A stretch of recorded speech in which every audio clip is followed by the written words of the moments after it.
Bonjour à toutes et à tous et bienvenue dans ce cours de stratégie d'entreprise.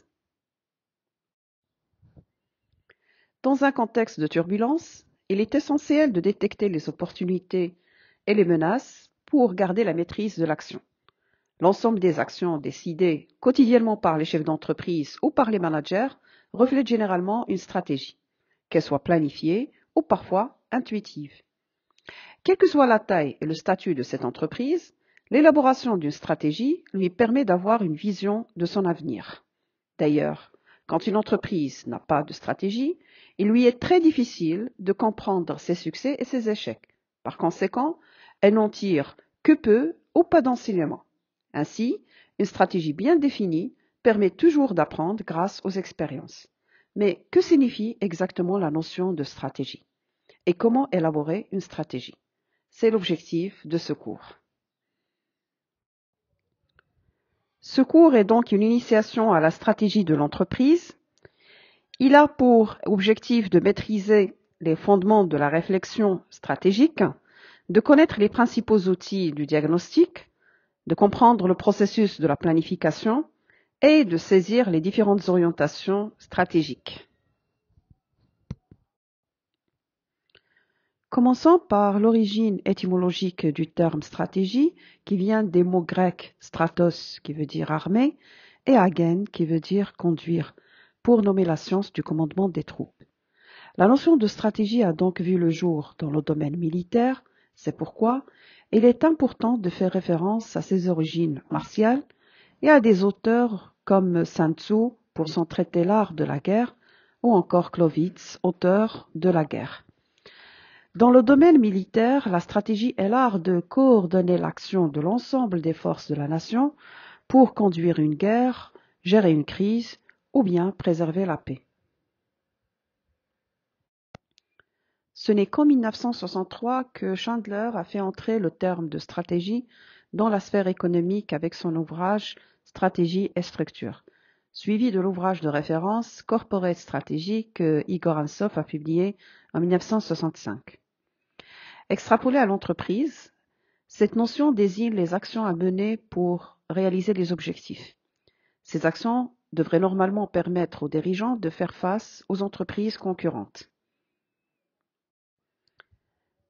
Une tentative de définition de ce terme nous renvoie aux travaux de 4 experts que nous citerons tout au long de ce cours.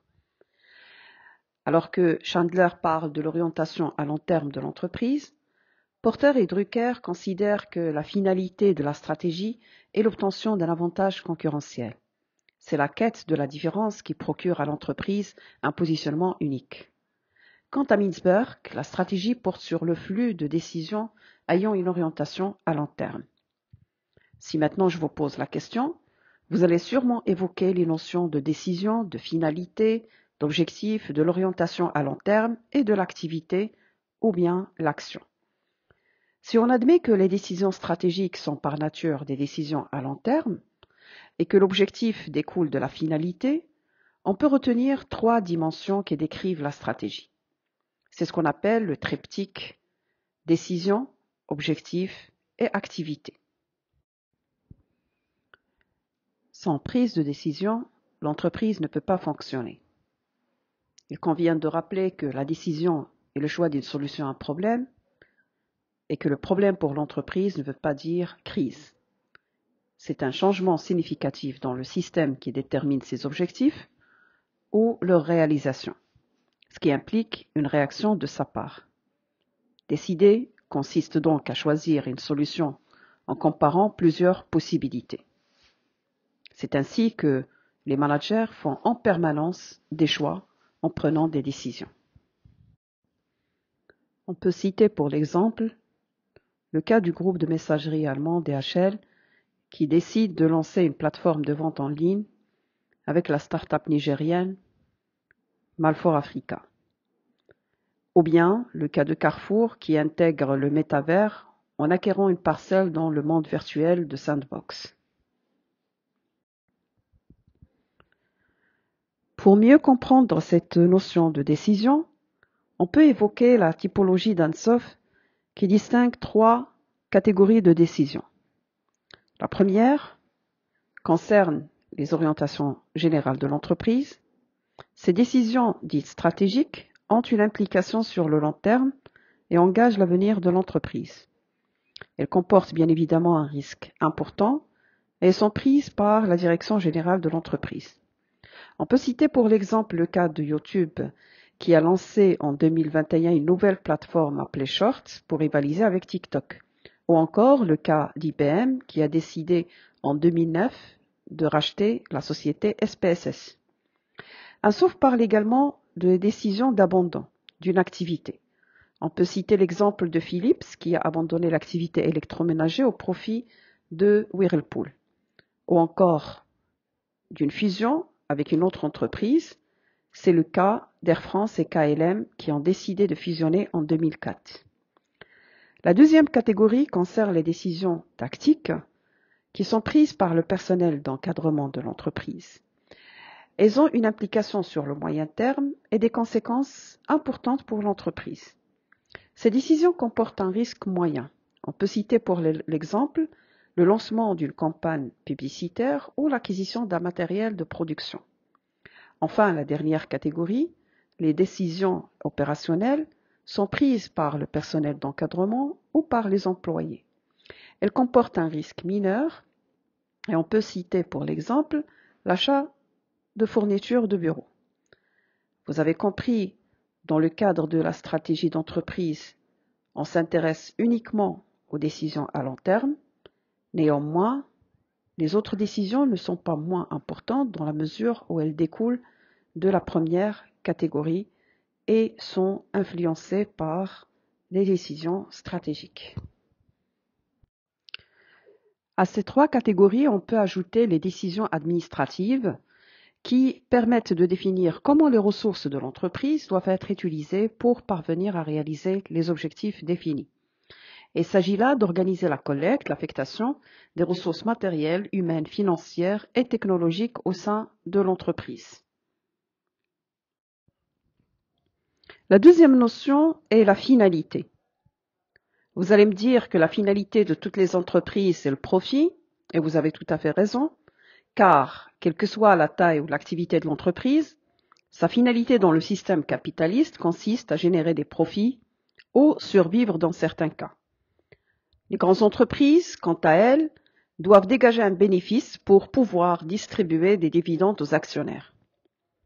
Ceci étant, lorsqu'il s'agit d'élaborer une stratégie, la finalité se précise et s'exprime à travers le but de l'entreprise, sa mission et ses objectifs stratégiques. Le but de l'entreprise est une déclaration générale d'intention. Ainsi, le but de Jumia est d'être leader sur le marché africain. Et comme l'a exprimé le PDG du groupe Benjeloun, l'ambition du groupe est de devenir un hub régional et international de fabrication, de distribution de vaccins. La mission, quant à elle, renvoie à la vocation, à la raison d'être de l'entreprise. C'est le propos fondamental de l'organisation. L'OCP accompagne la croissance durable de la population mondiale en nourrissant les sols. C'est ainsi que sa vocation a été exprimée au fil de l'histoire du groupe. Alors que Nestlé ambitionne de proposer des produits durables, des repères durables en termes de nutrition et de plaisir. À ne pas confondre avec la vision, qui, elle, renvoie à l'état futur souhaité, à l'aspiration de l'organisation, la projection de l'avenir. Maintenant, les objectifs stratégiques. Un objectif stratégique est la quantification de l'intention de l'entreprise. Qu'elle soit qualitative ou quantitative, les objectifs sont chiffrés pour permettre un suivi régulier et sont fixés en fonction de l'organisation, des ressources organisationnelles ou encore de l'environnement. Afin que l'entreprise puisse définir au mieux ses objectifs stratégiques, elle peut s'y prendre de différentes manières. Premièrement, selon le principe AMI-DPV. AMI-DPV, selon la vision de l'entreprise et suivant ce principe, chaque objectif stratégique devra être A. Ambitieux. M. Motivant. I. Inspirant. D. Distinctif. P. Pertinent. Et V. Vrai. La deuxième méthode, et c'est la méthode la plus simple, c'est la méthode SMART. Selon cette méthode, un objectif stratégique, SMART, doit être spécifique, mesurable, atteignable, réaliste et temporellement défini. La dernière notion est l'activité de l'entreprise.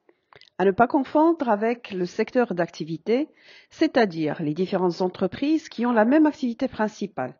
Par exemple, on dira de toutes les entreprises ou institutions qui travaillent dans le domaine hospitalier ou des services médicaux qu'elles font partie du secteur de la santé.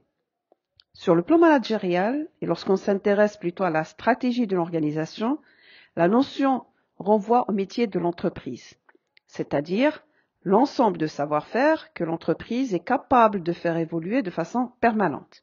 C'est le cœur de la stratégie. Ainsi, IBM développe des activités dans 3 métiers, les matériels, les logiciels et les services, alors que Samsung développe des activités dans 4 métiers, la téléphonie mobile, display, les médias digitaux et les semi-conducteurs.